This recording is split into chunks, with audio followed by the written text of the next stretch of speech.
উত্তর দিনাজপুরে স্থায়ীকরণের দাবিতে কমিউনিটি হেলথ অফিসারদের ডেপুটেশন। উত্তর দিনাজপুরে নিজেদের স্থায়ীকরণের বেতন বৃদ্ধির দাবিতে সরব হলেন কমিউনিটি হেলথ অফিসাররা। জাতীয় স্বাস্থ্য মিশনের অধীনে চুক্তিভিত্তিক কর্মী হিসেবে কাজ করা এই স্বাস্থ্যকর্মীরা আজ রায়গঞ্জের কর্ণজোড়ায় মুখ্য স্বাস্থ্য অধিকর্তা দপ্তরে ডেপুটেশন জমা দেন। এদিন সকালে জেলার বিভিন্ন প্রান্ত থেকে কমিউনিটি হেলথ অফিসাররা কর্ণজোড়া মুখ্য স্বাস্থ্য অধিকর্তা দপ্তরে আসেন। তাদের দাবি, অন্যান্য রাজ্যের মতো পশ্চিমবঙ্গে তাদের স্থায়ী কর্মী হিসেবে স্বীকৃতি দিতে হবে। আন্দোলনকারীদের দাবি, তারা প্রত্যন্ত গ্রামাঞ্চলে স্বাস্থ্যসেবা প্রদান করছেন, কিন্তু চাকরি স্থায়িত্ব না থাকায় তাদের ভবিষ্যৎ অনিশ্চিত। মুখ্য স্বাস্থ্য অধিকর্তা দপ্তরে ডেপুটেশন জমা দিয়ে তারা দ্রুত সিদ্ধান্ত নেওয়ার আহ্বান জানান। এই প্রসঙ্গে আন্দোলনকারী একে একে কি জানালেন শুনুন বিস্তারিত। কি নাম? আমার নাম ডক্টর পরিতোষ বর্মন। কি দায়িত্বে রয়েছেন? আমি এমনি মনিটরিং এর দায়িত্বে রয়েছি। ঠিক আছে, উত্তর দিনাজপুরের যে আমাদের যে AICHOর যে সদস্যরা রয়েছে কে কিভাবে কাজ করছে, তো সমস্তটাই আমি মনিটরিং করি আর কি আমার তরফ থেকে। আজকে আপনারা সিএমওএইচ অফিসে এসেছেন কি কারণে এবং কি আপনাদের অভিযোগ যদি একটু বলেন? না, আমাদের অভিযোগ বলতে এটাই যে আমরা আজকে এই CMH অফিসে এসেছি আমাদের ডেপুটেশন দেওয়ার জন্য। ঠিক আছে, আমাদের যে মেইন দাবিগুলো হচ্ছে যে আমাদের হচ্ছে আমরা কন্ট্রাকচুয়াল কর্মী, আমাদেরকে স্থায়ীকরণ করতে হবে এবং আমাদের যে স্থায়ীকরণের যে সুবিধাগুলো, বেতন বৃদ্ধি থেকে শুরু করে গ্র্যাচুইটি, PF থেকে শুরু করে সমস্ত কিছু আমরা মানে গভর্নমেন্টের কাছে আমাদের এটাই দাবি।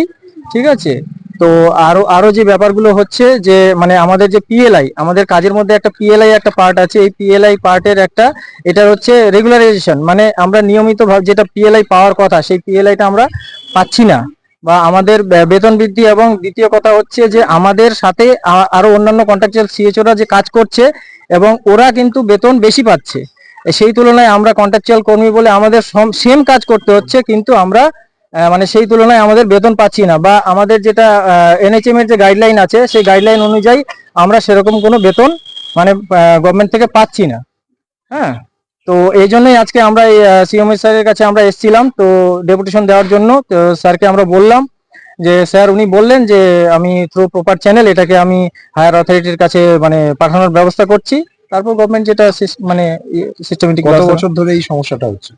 সমস্যা তো এটা অনেকদিন ধরেই হচ্ছে, মানে রিক্রুটমেন্টের পর থেকেই এই সমস্যাটা হচ্ছে, তো ইনক্লুডিং মানে বলতে গেলে তো আমাদেরই মোটামুটি এখানে যারা যতজন আছেন এখানে মোটামুটি অনেকেরই 2 বছর, 2.5 বছর বা 3 বছর অনেকের সার্ভিস হয়ে গেছে, বা তার থেকেও বেশি, অনেকে হয়তো স্টাফ নার্সিং থেকেও এসছে।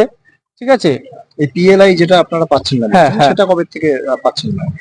সেটা লাস্ট হচ্ছে হ্যাঁ 9 মাস, 9 মাস 1 বছর এরকম, মানে কত টাকা করে পেতেন PLI? সেটা তো মানে 5,000 টাকা একটা ইয়ে করা আছে, পারফরমেন্স বেসড একটা ইয়ে হয়। ঠিক আছে, সেটা বিভিন্ন ব্লকে বিভিন্ন রকম, সেটা ব্লক অথরিটির সিস্টেমের মধ্যেও কিছুটা মানে ইনভলভ আছে আর কি। তো সেটা একটা 5,000 টাকা একটা ইয়ে আছে, তো সেটা হচ্ছে আপনার পারফরমেন্সের উপরে আর কি, যে যেরকম পারফরমেন্স হয় মানে সেই হিসাবে ওটা দেওয়া হয় আর কি। কতজন আপনারা এই চুক্তিভিত্তিক CHO আছেন? কতজন? 234 জন। সবারই একই সমস্যা? সবারই একই সমস্যা। প্যারালাল যারা কাজ করছে CHO, যারা পার্মানেন্ট স্টাফ, তারা কারা? কারা কারা তাদের মধ্যে অনেকেই আছে, অনেকে স্টাফ নার্স থেকে এসছে, হ্যাঁ, বা ম্যাক্সিমাম হচ্ছে স্টাফ নার্স। ঠিক আছে, এবার ধরুন আপনাদের প্যারালাল এরকম CHO কতজন আছে? এখানে এটা অ্যাকচুয়ালি কাউন্টিংটা তো মানে প্রত্যেকটা ব্লকে বা প্রত্যেকটা ডিস্ট্রিক্টেই আছে, অল ওভার ওয়েস্ট বেঙ্গলেই আছে, তো ওদের সংখ্যাটা অ্যাকচুয়ালি এই হ্যাঁ হ্যাঁ বেশি আছে, মানে এক্সাক্ট নাম্বারটা এখন আমার মনে নেই অ্যাকচুয়ালি। ওরা আবার বেতন ঠিকঠাক পাচ্ছে? হ্যাঁ, ওরা বেতন ঠিক পাচ্ছে, এবং ওরা হচ্ছে যে মনে করেন ওয়েস্ট বেঙ্গল গভর্নমেন্টের যে সুযোগ সুবিধাগুলো, মনে করেন DA বাড়ছে বা গ্র্যাচুইটি বা এই যে ব্যাপারগুলো আছে, PF এর যে ব্যাপারগুলো আছে, সেই ব্যাপারগুলো কিন্তু ওরা কিন্তু সেই সুযোগ সুবিধাগুলো পাচ্ছে, কিন্তু অ্যাজ এ কন্ট্রাকচুয়াল আমরা কিন্তু সেই সুযোগ সুবিধাগুলো পাচ্ছি না, কিন্তু আমাদেরকে মানে কম স্যালারিতে আমাদেরকে তাদের সমকক্ষ সমস্ত কাজ কিন্তু আমাদেরকে করতে হচ্ছে। কি ধরনের কাজ আপনাদেরকে করতে হচ্ছে? আমাদের যেমন অ্যাজ এ হেলথ ওয়ার্কার যেটা আমরা হচ্ছে মিড লেভেল হেলথ ওয়ার্কার যেটা আমরা করি আর কি, বা ওনারা করেন, যেটা হচ্ছে ফিল্ড লেভেল কিছু কাজ থাকে, কিছু সেন্টার বেসড কিছু কাজ থাকে। হ্যাঁ, কমিউনিটি হেলথ অফিসার যেটা মানে আমাদের যেটা ডেজিগনেশন আর কি, তো as a community health officer বা আমাদের সমস্ত কমিউনিটিকে নিয়েই কাজ করতে হয়। হ্যাঁ, কমিউনিকেবল নন কমিউনিকেবল ডিজিজ বা কমিউনিকেবল ডিজিজ এভরিথিং ওর মধ্যে ইনক্লুডেড আছে। ঠিক আছে। আপনার নাম? আমার নাম পল্লবী সরকার। আজকে আপনাদের কি কারণে সিএমওএইচ অফিসে ডেপুটেশন? আসলে আমরা এখানে আজকে যারা এখানে রয়েছি আমরা সবাই সিএইচও ওয়েস্ট বেঙ্গল, যে ওয়েস্ট বেঙ্গলের আন্ডারে আমাদের এনএইচএম যে আছে ন্যাশনাল হেলথ মিশনের আন্ডারে কিন্তু আমাদের বাকি সমস্ত স্টেটগুলোতে সিএইচওর যে পেইং স্কেলটা আছে সেই পেইং স্কেলটা কিন্তু আমাদের থেকে প্রায় ডবল। তো সেই ক্ষেত্রে আমরা কিন্তু কন্ট্রাকচুয়াল হিসেবে যে আমাদের চালানো হচ্ছে সেটা কিন্তু শুধুমাত্র ওয়েস্ট বেঙ্গল বোর্ডেই, আর অন্য কোনো বোর্ডে কিন্তু এটা নেই। আর সব বোর্ডেই কিন্তু সবাই পার্মানেন্ট আছে।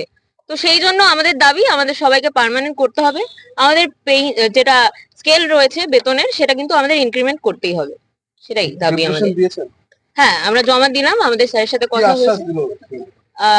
স্যার স্যার স্টেটে ওটা ফরওয়ার্ড করবে বলেছেন আমাদেরকে। তো স্যারের থেকে তো আশা পজিটিভ আমরা পেয়েছি, দেখা যাক। আর কি কি দাবি ছিল?